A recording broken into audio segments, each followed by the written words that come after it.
नमस्ते। एक आंटी जी का प्रश्न है महाराज जी कि उनकी है ना प्लास्टिक की चप्पल की दुकान है उनके बेटे की, तो वो आहार नहीं दे सकते क्या? बिल्कुल नहीं दे सकते। अगर आपकी प्लास्टिक की चप्पल की दुकान है या कुछ भी है, चप्पल की दुकान का व्यवसाय जैन शासन में वर्ज्य है। पेस्टिसाइड का धंधा नहीं हो सकता। पटाखे की दुकान लगाने वाले लोग जैन मुनि के लिए चौका नहीं लगा सकते, आहार दान नहीं दे सकते। ध्यान रखिएगा, जिनके यहाँ ये सब चलता है प्रपंच, और जो कुछ कद्दावर लोग रहते हैं वो अपनी गुंडागर्दी के बल पे कुछ भी कर लें, लेकिन हिंसात्मक व्यवसाय करने वाले किसी भी जैन परिवार के अंदर किसी साधु का आहार नहीं हो सकता। वे लोग आहार दान के पात्र नहीं हैं। मैंने कुछ लोग ऐसे भी देखे जिन्होंने गुरुवर के सामने संकल्प किया, उसके बाद आज तक उसको पूरा नहीं किया, आज तक पूरा नहीं किया। और ऐसे भी लोग देखे कि गुरुवर के सामने एक बार संकल्प किया है और 3 महीने के अंदर अपने 100 करोड़ रुपए के व्यवसाय बंद कर दिए।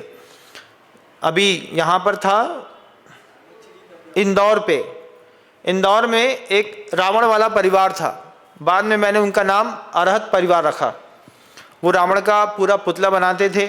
उनके यहाँ 2 बड़ी बड़ी चप्पल की शूज़ की दुकान थी। एक उद्बोधन में उन्होंने चप्पल की दुकानें बंद कर दी, रावण का व्यवसाय बंद कर दिया, पूरा ऑल ओवर फिनिश कर दिया, और बहुत अच्छे से साधु के हाथ तक आहार दान के लिए पहुँच गए। प्लास्टिक की चप्पल का भी अगर कोई व्यवसाय करता है तो वो किसी भी कीमत में साधु को आहार दान नहीं दे सकता, उसको चोरी छुपे भी नहीं देना चाहिए, और समाज वालों को उसकी अनुमोदना भी नहीं करनी चाहिए। समाज वालों को महाराज को इसकी चीज़ में पहले से अवगत करा देना चाहिए। महाराज उनके यहाँ चप्पल की दुकान है, उनने चौका लगाया है, चौका लगाना ही नहीं है, समाज के अध्यक्ष को पहले मना कर देना है। दूसरे के घर में भी जाकर के बोलते हैं तो उनको भी देते हैं, तो भी उनको जाकर के आहार नहीं देना चाहिए। पहले अपना व्यवसाय बंद करें। जो पार्लर खोलते हैं, पार्लर चलाने वाली महिलाएं आहार दान नहीं दे सकती हैं, उनके घर में 24 घंटे का सूतक लगा रहता है। ध्यान रखिएगा, ऐसा भी नहीं है कि पार्लर चलाने वाली महिलाएं दूसरे घर में जाकर के आहार दान दे देंगी। पार्लर चलाने वाली महिलाएं भी उनको 24 घंटे उनके शरीर में सूतक लगा रहता है, क्योंकि जब महिलाएं पार्लर में आती हैं तो वो क्या क्या होता है वो तो भगवान ही मालिक है, मैं तो कुछ बोलूँगा नहीं। इसलिए इतने गंदगी वाले माहौल में रहने वाली जो माँ बहनें रहती हैं वे भी मोरी महाराज को आहार दान नहीं दे सकती। पार्लर वाली नहीं दे सकती हैं, चप्पल वाले नहीं दे सकते हैं, पटाखा वाले नहीं दे सकते हैं, शराब का ठेका करने वाले नहीं दे सकते हैं। ये कोई भी लोग, दारू का धंधा करने वाले, इन लोग कोई भी लोग महाराज जी को आहार दान नहीं दे सकते हैं, ना अपने घर में ना किसी और घर में। पहले त्याग करें, कायोत्सर्ग करें, जो समाज के बीच में क्षमा मांगे, उसके बाद आचार्य परमेष्ठी उनको आशीर्वाद देंगे, उसके बाद उनके घर में चौका लग सकता है। गुरुदेव, मेरा प्रश्न है इसी से रिलेटेड कि जो अनाज का व्यापार करते हैं और जो बोल के हिंसा कर रहे हैं वो तो दिख नहीं रही, पर हिंसा तो हो ही रही है ना उसमें। काय की हिंसा हो रही है?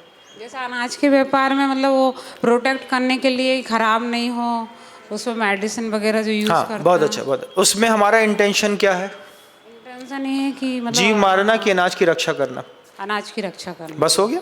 जब हमारा इंटेंशन ही अनाज की रक्षा करने का है तो हमको उसमें हिंसा का दोष है नहीं। जब कभी भी, जैसे मान लीजिए घर के अंदर गेहूं के बीच में सल्फास की गोली रखी जाती है, तो सल्फास की गोली का काम चूहा मारने का नहीं है।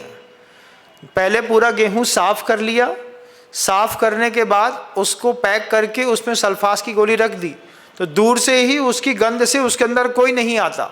तो उसमें हमारा इंटेंशन गेहूं को सुरक्षित रखने का है, ना कि किसी को मारने का है। किराना की दुकान वाले अगर अनाज का वणिक का व्यवसाय नहीं करेगा तो क्या करेगा?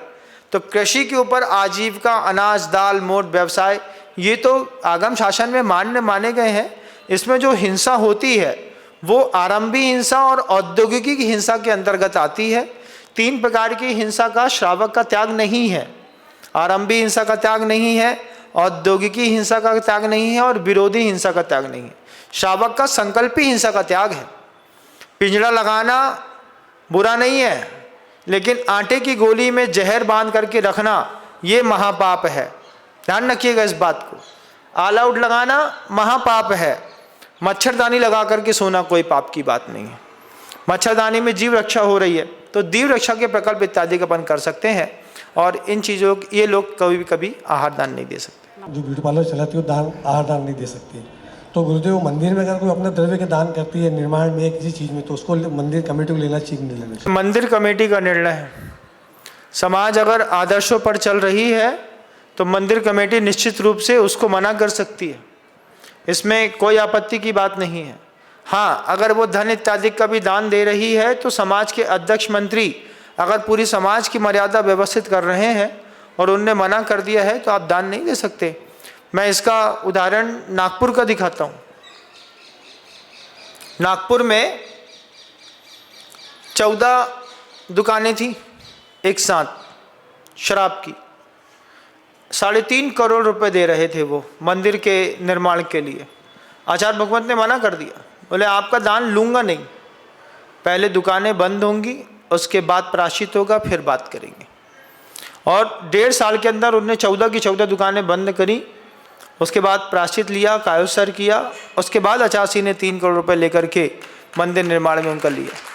हमको पैसा चाहिए नहीं, मंदिर हमारा बहुत अच्छे से चलता है, उनके दान से थोड़ी पैसा चल रहा है। वो आप दान मत दीजिए। जो पार्लर चला करके अपना पेट भरना चाह रहे हैं वो अपना पहले पेट ही भर लें अच्छे से, भगवान की चिंता ना करें। भगवान की चिंता करने के लिए भी और भी श्रेष्ठी लोग बैठे हैं, वो उसको देते रहेंगे, भगवान का अच्छे से निस्तार होता रहेगा। उनको मन के अंदर टीस पहुंचती हो तो पहले व्यवसाय बंद करें, व्यवसाय बंद करें, फिर अपने गर्व और गरिमा के साथ भाई साहब ये हमारा भी भगवान के लिए उपयोग करिए। आप उसका सहज भी ले सकते हैं, कोई आपत्ति की बात नहीं।